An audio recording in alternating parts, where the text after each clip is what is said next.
সাহেব, উপস্থিত আমার ৯ নম্বর ওয়ার্ডের সম্মানিত নাগরিকবৃন্দ, আসসালামু আলাইকুম, আদাব।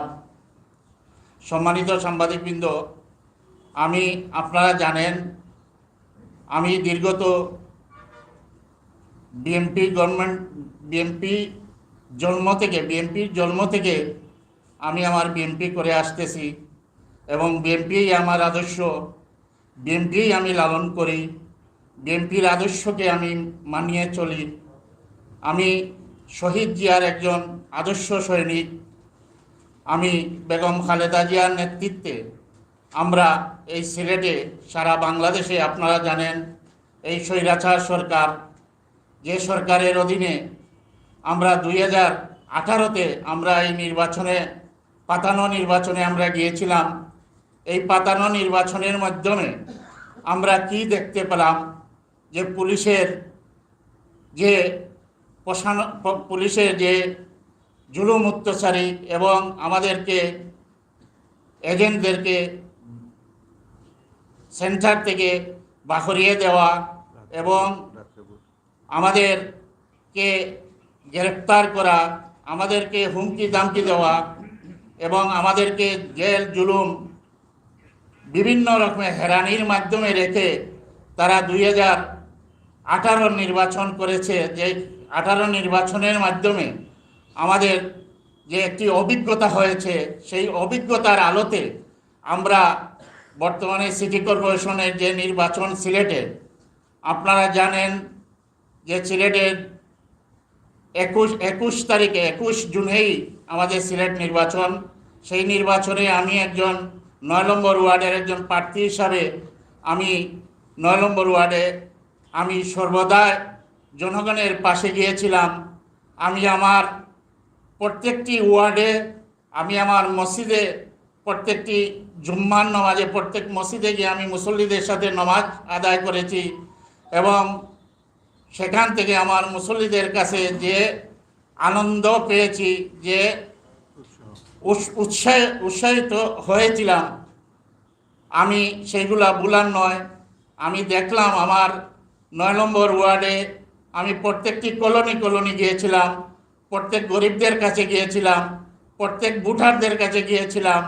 সবাই আমাকে তারা বুকে জড়িয়ে ধরেছিল এবং বলেছিল যে আমির ভাই, আপনি নির্বাচন থেকে সরবেন না, আপনি নির্বাচন করেন, আমরা একজন ভালো প্রার্থী চাচ্ছি, আপনি একজন ভালো প্রার্থী হিসাবে আপনি নির্বাচনে থাকেন। কিন্তু আমি আমার ওয়ার্ডবাসীর কাছে জোড়হাত করে ক্ষমা চাচ্ছি যে আমার দলের যে নির্দেশ, এই নির্দেশকে আমি মানতে হয়, এই নির্দেশকে মেনেই, আমি আদর্শকে মেনেই আমাদের, আপনারা জানেন যে আমাদের বাংলাদেশ বর্তমানে যে তিনবারের প্রধানমন্ত্রী বেগম খালেদা জিয়া আজ কারাবন্দী।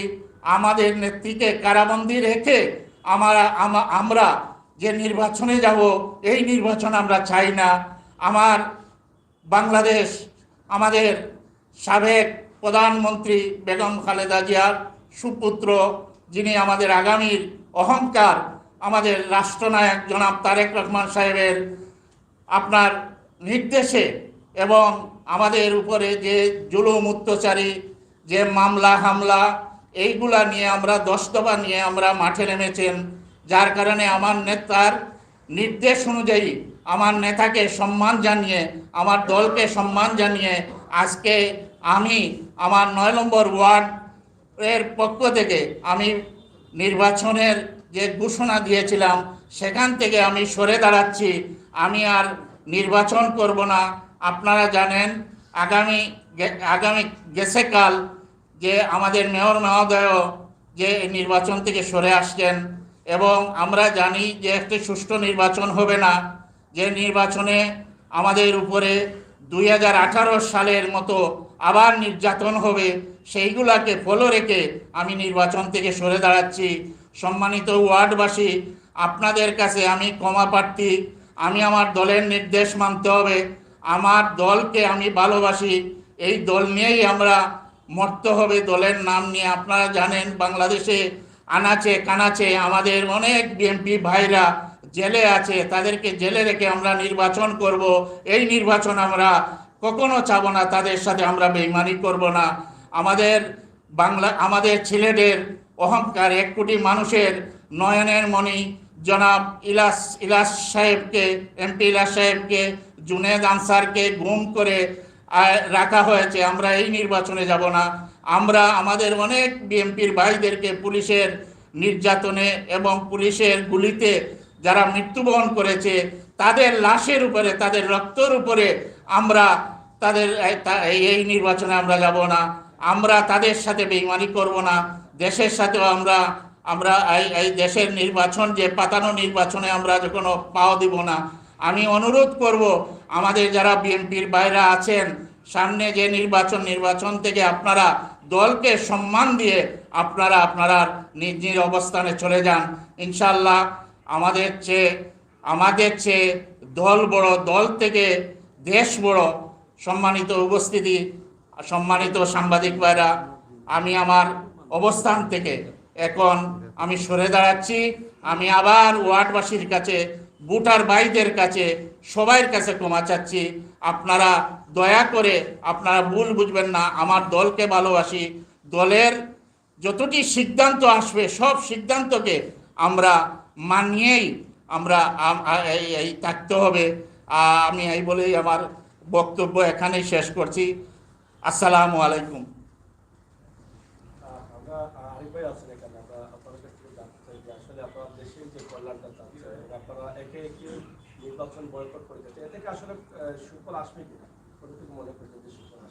এটা তো আপনারা সবাই জানেন যে এই নির্বাচন প্রহসনের নির্বাচন এবং এই নির্বাচনের প্রতি জনগণের কোনো আস্থা নেই। কাজে যেখানে জনগণের আস্থা, আমরা তো কয়েকবারই ট্রাই করে বলেছি, কাজেই এখন একটা বাংলাদেশের সর্বস্তরের মানুষ নির্বাচনের থেকে দূরে আছে এবং আন্দোলন করতেছে এই নির্বাচন যাতে সঠিক ফেয়ার নির্বাচন হয়।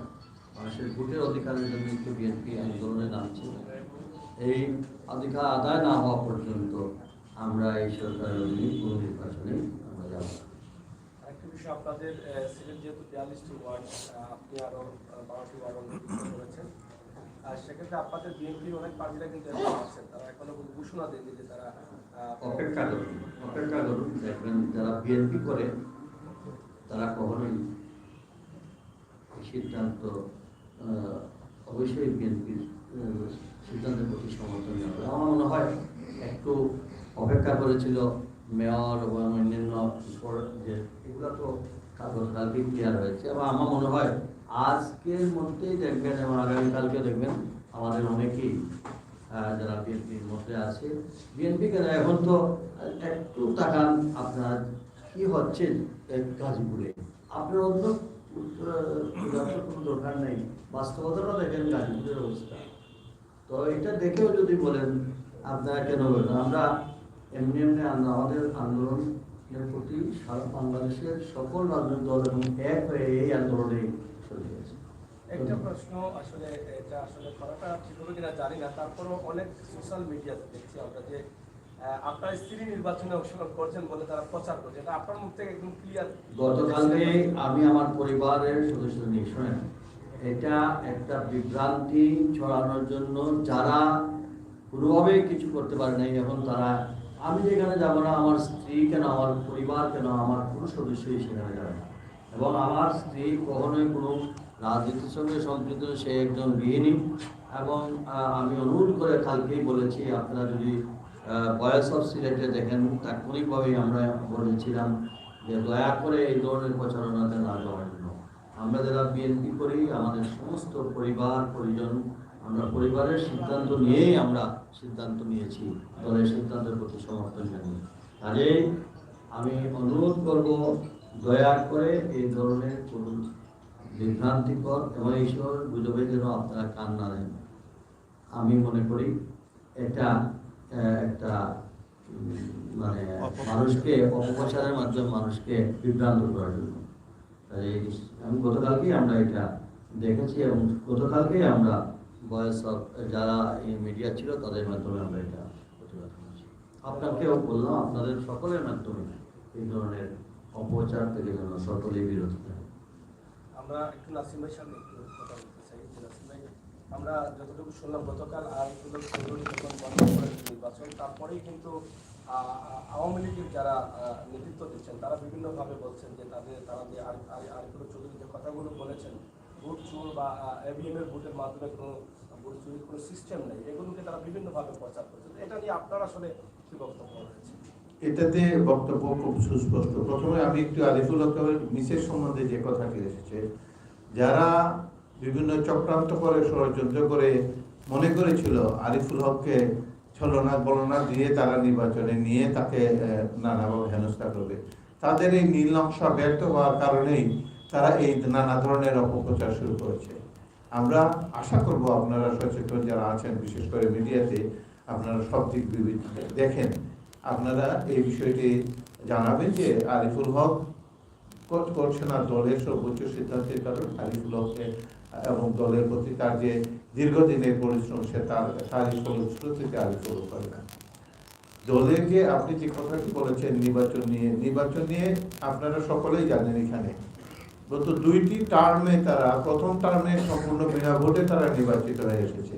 আসার সাথে সাথে অনেকেই জানেন মিডিয়ায় যে তারা প্রচার করেছিল 2-3 মাসের মধ্যে এটা শুধু নিয়ম রক্ষা নির্বাচন, 2-3 মাসের মধ্যে সঠিকভাবে নির্বাচন হবে। কথাটা কি তারা রেখেছে? রাখে নাই। পরবর্তী পর্যায়ে নানা কৌশলে তারা এই মেয়াদ শেষ করেছে।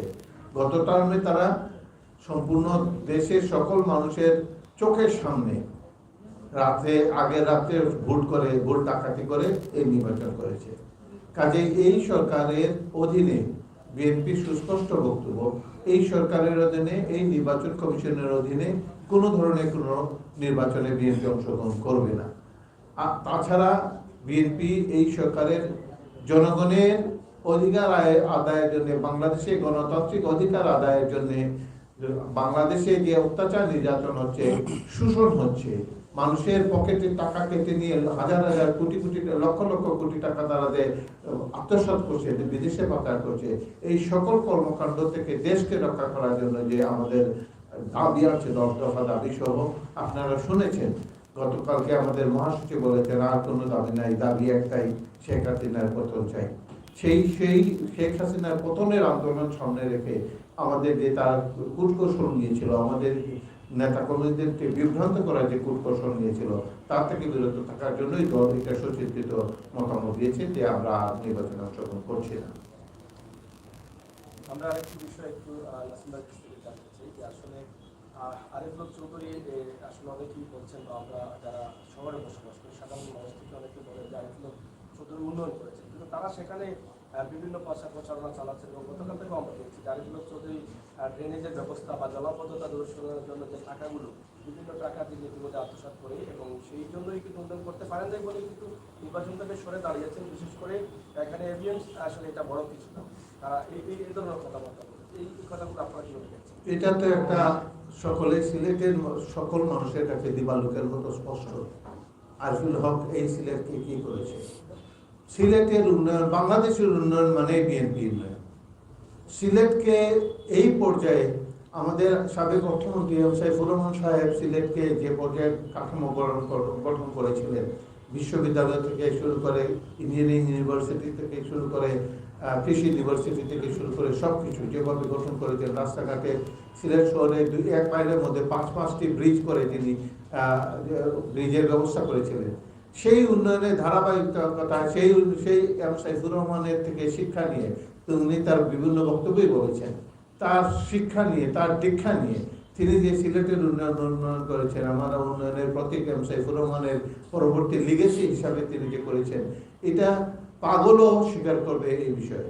কাজেই এরা হয়তো হয় মাতাল, না হয় অন্ধ হয়ে তারা এই সকল কথাগুলো বলছে। আমি এই বিষয়ে কথা বলতে চাই না।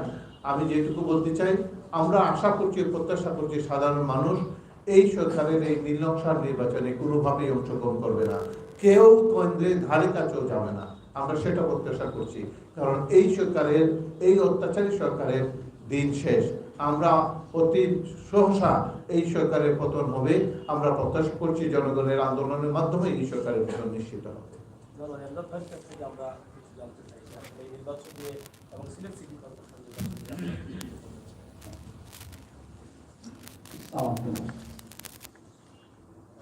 নির্বাচন হলে মানুষ ভোট দিতে হয়, মানুষ ভোটে যেতে হয়। এই সরকার 2014 সালে একটা নির্বাচন করেছে, 154টি আসলে মানুষ ভোট দেয় না। আর 2018 সালে রাতেই ভোট করে ফেলেছে। সেই হেতু থার্ড টাইম এই সরকারকে আর কোনো সুযোগ দেওয়া যাবে না। এই সরকারের জনগণের ভোটে নির্বাচিত সরকার না, তারা আবারও সেই 2014 এবং 2018-এর মতো একটা প্রহসনের নির্বাচন করে আবারও ক্ষমতায় আসতে চায়। ইভিএম পদ্ধতি, তারা বলছে জাতীয় নির্বাচন ব্যালট পেপারে হবে। জাতীয় নির্বাচন ব্যালট পেপারে যদি হবে, তাহলে আজকে সিটি কর্পোরেশন নির্বাচন কেন ইভিএম পদ্ধতিতে হবে? এবং বিএনপি বিগত 5টি বছর যাবৎ এই দেশের জনগণের ভোটের অধিকার প্রতিষ্ঠিত করার জন্য বাংলাদেশের জনগণ নিয়ে আমাদের পার্টির ভারপ্রাপ্ত চেয়ারম্যান জনাব তারেক রহমানের নির্দেশে আজকে আন্দোলন চলছে মানুষের ভোটের অধিকার প্রতিষ্ঠিত করার জন্য। ভোটের অধিকার প্রতিষ্ঠিত এখনো হচ্ছে না বিধায় আজকে বিএনপি 5টি সিটি কর্পোরেশন নির্বাচনে অংশগ্রহণ করছে না। এবং ঠিক তেমনিভাবে আমাদের সিলেটের সিটি মেয়র যেহেতু দল নির্বাচনে যাচ্ছে না, কেন যাচ্ছে না? জনগণ সেখানে ভোট দিতে পারবে না। ইভিএম পদ্ধতিতে ভোট প্রেস করবে একটাতে, চলে যাবে আরেকটাতে। এই ধরনের প্রহসনের নির্বাচনে অন্ততপক্ষে জনগণের দল হিসাবে, শহীদ জিয়ার আদর্শের সৈনিক হিসাবে, শহীদ জিয়ার উত্তরসূরি আমাদের পার্টির ভারপ্রাপ্ত চেয়ারম্যান জনাব তারেক রহমান, আমাদের সাবেক 3বারের প্রধানমন্ত্রী বেগম খালেদা জিয়া, আমরা কর্মী হিসাবে কোনো অবস্থাতেই আমরা এই নির্বাচনে অংশগ্রহণ করতে পারি না। এই জন্য আরিফুল হক চৌধুরীও উনি নির্বাচন থেকে দলের এই সিদ্ধান্তের বাইরে যাননি, ওনাকে আমরা ধন্যবাদ জানাই। এছাড়া আপনারা দেখেছেন যে বিগত কয়েকদিন আমাদের নেতা কর্মীকে পুলিশি কিভাবে হয়রানি করা হয়েছে। অর্থাৎ নির্বাচনে যদি আমরা যেতাম, তাহলে তারা আমাদের নেতা কর্মী সকলকে জেলে তালাবদ্ধ রেখে তাদের মন মতো নির্বাচন করত। আমি গতকালকে ইন্ডিপেন্ডেন্ট টেলিভিশনে একটা কথাই বলেছি, এই নির্বাচন যেন নির্বাচন কমিশন দয়া করে মিডিয়াকে সুষ্ঠুভাবে জনসমক্ষে এই নির্বাচন যেন মানুষকে দেখার সুযোগ করে দেয়, সিসিটিভির নামে আর প্রতারণা যেন না হয়। আপনাকে অসংখ্য ধন্যবাদ। আসসালামু আলাইকুম। আমরা শেষে একটি প্রশ্ন আমার আরিফুল হক চৌধুরীর কাছে। প্রবাস থেকে আপনাকে অনেকে খোলাসিটি দিয়েছিলেন, যখন আপনি আগামীকাল ঘোষণার আগ পর্যন্ত অনেকের খোলাসিটি কিন্তু আমাদের হোয়াটসঅ্যাপে, আমাদের বিভিন্ন মেসেঞ্জারেও কিন্তু এসেছে। আপনার প্রতি তারা সুদৃষ্টি কামনা করেছেন, বিভিন্ন বক্তব্য আপনাকে দিচ্ছেন, অবশ্যই আপনি দেখেছেন।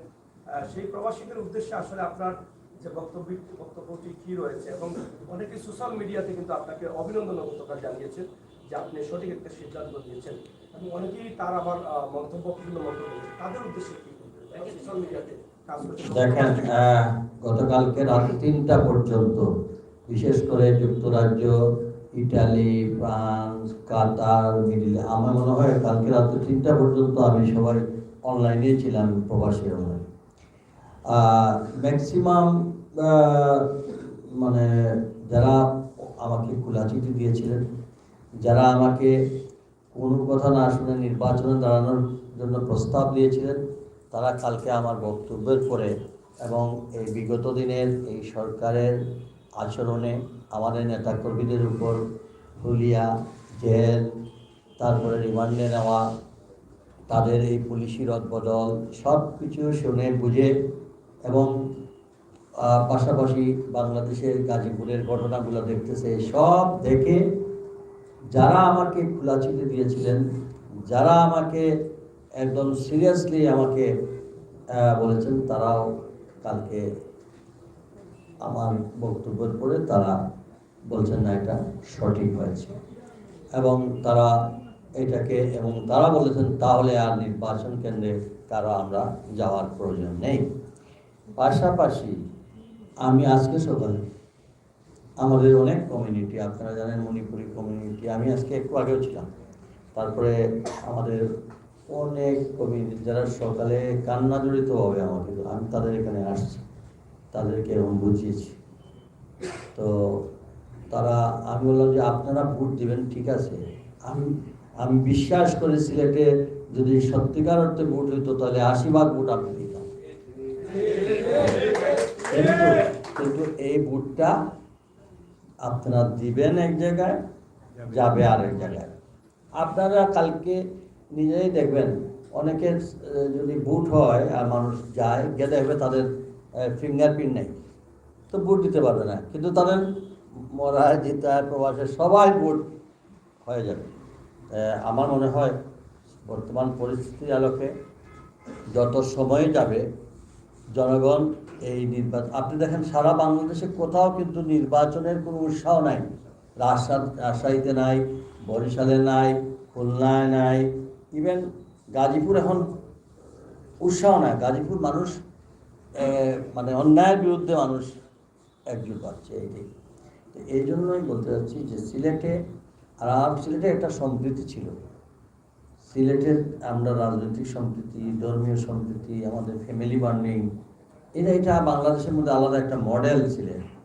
সেখানে এসে আমাদের এই যে আমাদের দীর্ঘদিনে আমাদের পূর্বপুরুষরা যেটা দেখেন, এটার মধ্যে দেখা যাচ্ছে এখন এই যে অতি উৎসাহীরা যে অবস্থা সৃষ্টি করছেন, সেটা জনগণের সবাই সজাগ চোখ রাখতে হবে এবং এদেরকে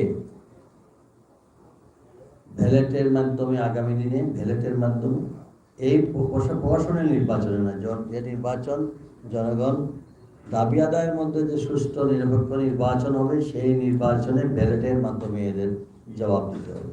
আমি আশা করি আজকেও আমাকে অনেকে বলেছেন, আমি প্রত্যেকের কাছে ক্ষমাপ্রার্থী।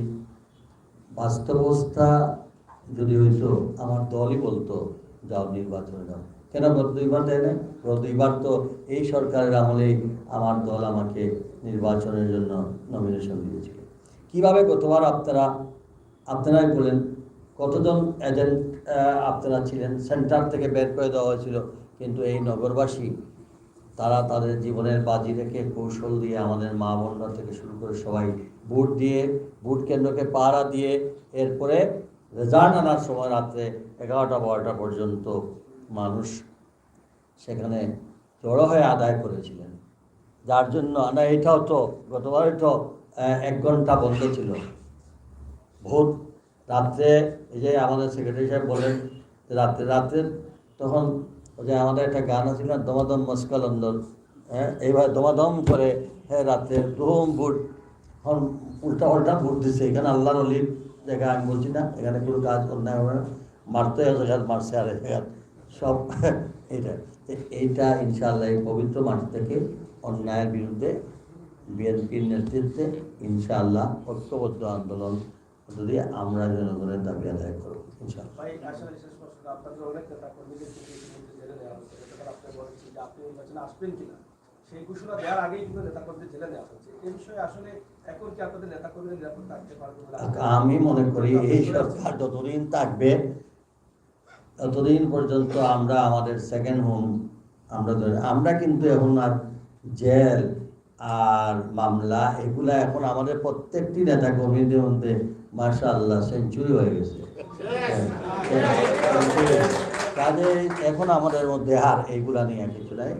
আপনাদের সকলের দোয়া চাই, সহযোগিতা চাই, আর আল্লাহর উপর ভরসা করে ইনশাআল্লাহ এই অন্যায় একদিন এই সব কিছুর রেজাল্ট আল্লাহ তাআলা ইনশাআল্লাহ আসমানে ফয়সালা হয়ে যাবে ইনশাআল্লাহ।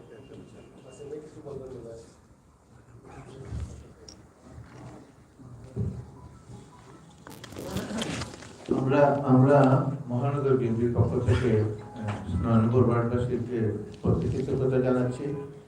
আপনারা আমাদের এই 9 নম্বর ওয়ার্ডের সভাপতিকে যেভাবে ভালোবাসা দিয়েছিলেন, আন্তরিকতা দিয়েছিলেন, আপনারা যেভাবে ওনার জন্য উৎসাহ উদ্দীপনা দিয়েছিলেন, এবং এইবার নির্বাচনে আপনারা অবশ্যই লক্ষ্যে নিয়ে যাওয়ার আগে কষ্টসাধ্য সব কাজ করেছিলেন, তার জন্য আমরা আমাদের পক্ষ থেকে কৃতজ্ঞতা প্রকাশ করছি।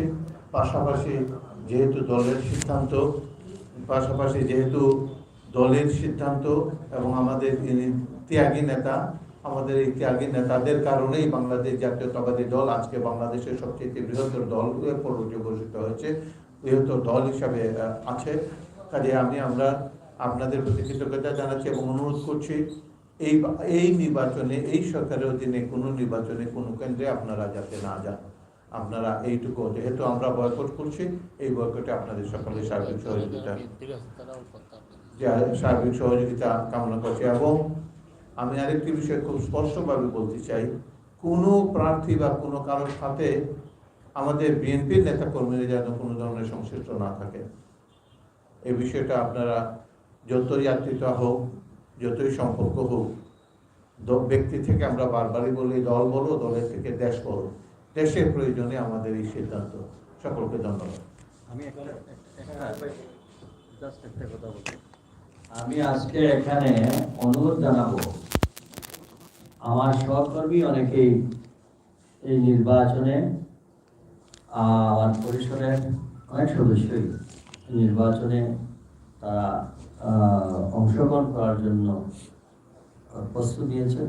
হয়তো তারা মনে করেছিলেন যে আমি সহ নির্বাচন হয়, এখন তারা অনেকেই বুঝতে পেরেছেন। আমি অনুরোধ করব, দেশের স্বার্থে এবং দলের স্বার্থে বিবেচনা করে আমাদের দলের যদি কেউ, আশা করি সবাই এর মধ্যে সিদ্ধান্ত পরিবর্তন করবেন এবং করাটা উচিত। এবং আমি আবারও অনুরোধ করব তারা যেন আগামী 2-1 দিনের মধ্যেই তাদের অবস্থানটা স্পষ্ট করে দেন, তাহলে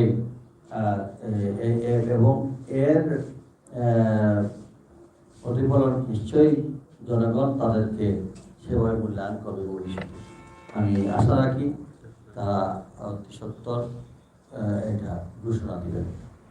এবং এই যে আমাদের সভাপতি সাহেব বললেন, কোনো ক্যাম্পিংয়ে, কোনো প্রচারে, কোনো কিছুতেই শুধু বিএনপি না, আমি মনে করি জনগণেরও আমানত দায়িত্ব, আমাদের মা বোনরা সকলের কাছে এই খবর যে কিসের নির্বাচন। আমরা প্রতিবাদের একটা পথ আছে, ভোট কেন্দ্রে না যাওয়া। যখনই আমরা ভোট কেন্দ্রে যাব না, সারা দুনিয়ায়, সারা দেশে প্রমাণিত হয়ে যাবে এটা জনগণের কোনো সম্পৃক্ততা নাই। জনগণের সম্পৃক্ততা যেখানে থাকবে না, সেখানে ওই জেলাই হোক, এদের কোনো মূল্য থাকবে না। কাজে প্রতিবাদ করার, আমরা যারা রাজনীতি করে আমরা হয়তো প্রতিবাদ করবো, কিন্তু জনগণেরও একটা প্রতিবাদের একটা সুযোগ হলো যে দেখো, আমরা লক্ষ ভাই বোন আমরা কিন্তু নির্বাচন বর্জন করলাম, নির্বাচনে কেন্দ্রে যাব না, আমরা এই প্রশাসনের নির্বাচনে অংশগ্রহণ করব না। তাহলেই একটা বিরাট প্রতিবাদ এবং এটা মেসেজ সারা দুনিয়ায় যাবে। আমি অনুরোধ করব যেন আমরা নির্বাচনী সকল কার্যক্রম থেকে বিরত থাকি, শুধু বিএনপি নয়, আমি আপামর জনগণের কাছেও অ্যাপিলটুকু করলাম। ধন্যবাদ। আমি যেহেতু একটা এখানে উপস্থিত বিষয়, আগামী 28 তারিখ কেন্দ্রীয় কর্মসূচি মহানগর বিএনপির স্থান এবং সময় আপনারা জানাই নিব। দয়া করে সব জেলা উপস্থিত থাকুন। আগামী 28 তারিখ পদযাত্রা, এটা মহানগর বিএনপি কেন্দ্রীয় কর্মসূচি, সব জন তখন জেলা আজকে এটা স্থান এবং জানানো, ঠিক আছে? তারিখ কিন্তু 28 তারিখ কনফার্ম, ঠিক আছে?